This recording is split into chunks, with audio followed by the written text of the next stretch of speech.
Driving home from my late shift at the diner, I was exhausted and ready for bed. The rain pounded relentlessly against my windshield, and the dark, winding road through the dense woods seemed to stretch on forever.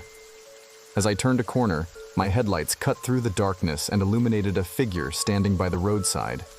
A woman, drenched from the rain, her arm outstretched in a silent plea for help. Reluctantly, I slowed down and rolled down my window. "Do you need a ride?" I asked, my voice barely audible over the pounding rain. She nodded silently, her eyes empty and lifeless.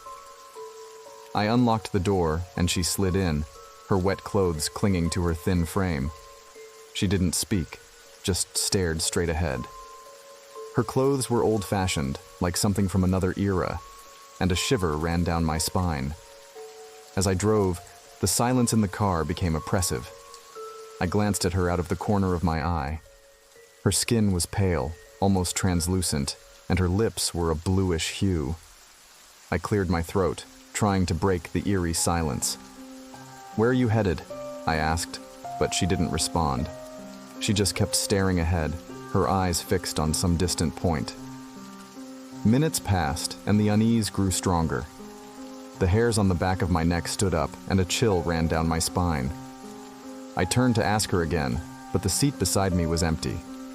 I slammed on the brakes, my heart pounding in my chest. She had vanished without a trace.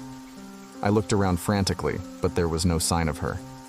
The car doors were still locked, and there was no way she could have gotten out without me noticing. My mind raced, trying to make sense of what had just happened. Had I imagined it? Was I losing my mind? Shaking, I continued driving, trying to convince myself it was just a trick of the light or my imagination. But as I drove on, I couldn't shake the feeling of being watched. I kept glancing in the rearview mirror, half expecting to see her sitting in the back seat. When I finally reached home, I hurried inside, locking the door behind me. I couldn't sleep that night, my mind replaying the events over and over. The next day, I decided to find out if there was any explanation for what I had seen. I went to the local library and started researching the area where I had seen the woman. I came across an old newspaper article from the 1950s about a woman who had gone missing on that very stretch of road. According to the article, she had been last seen hitchhiking in the rain, and her body was never found. As I read more, I discovered that there had been numerous sightings of her over the years. Each time, she appeared to be asking for a ride, and then disappeared without a trace. The locals had started calling her the Silent Woman. My blood ran cold as I realized I had encountered the ghost of the missing woman. The stories all had one thing in common. Those who saw her never forgot the encounter, and many claimed to feel her presence long after the sighting. Days turned into weeks, and I couldn't shake the feeling that she was still with me. Strange things started happening around my house. Objects would move on their own, and I would hear faint whispers at night. I even saw fleeting shadows out of the corner of my eye. One night, as I was lying in bed, I felt a cold hand on my shoulder. I turned around, but there was no one there.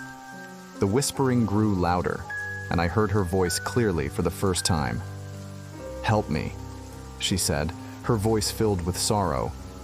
I knew then that she wasn't there to harm me. She was trapped, seeking help to find peace. I decided to visit the spot where I had seen her, hoping to find some clue to her disappearance. I drove to the same stretch of road, the rain pouring down just like that night. I parked the car and got out, feeling her presence around me. I walked along the road, calling out to her. "Where are you? What do you need me to do?" A sudden gust of wind blew, and I saw a faint light in the woods. I followed it, pushing through the dense trees until I came to a small clearing. There, half buried in the ground, was an old locket. I picked it up, recognizing it from the newspaper photo of the missing woman. As I held the locket, I felt a surge of emotions: fear, sadness, and a deep longing for peace. I whispered a prayer, hoping to release her spirit. The air around me grew warmer, and I felt a gentle breeze, as if she was saying thank you. From that night on, the strange occurrences stopped. I no longer felt her presence, and the whispers ceased. I knew that she had finally found peace, and I felt a sense of closure too. Though the memory of that rainy night will always haunt me, I am grateful that I could help her spirit find rest. The silent woman is no longer wandering the roads, but her story remains a chilling reminder of the mysteries that linger in the shadows.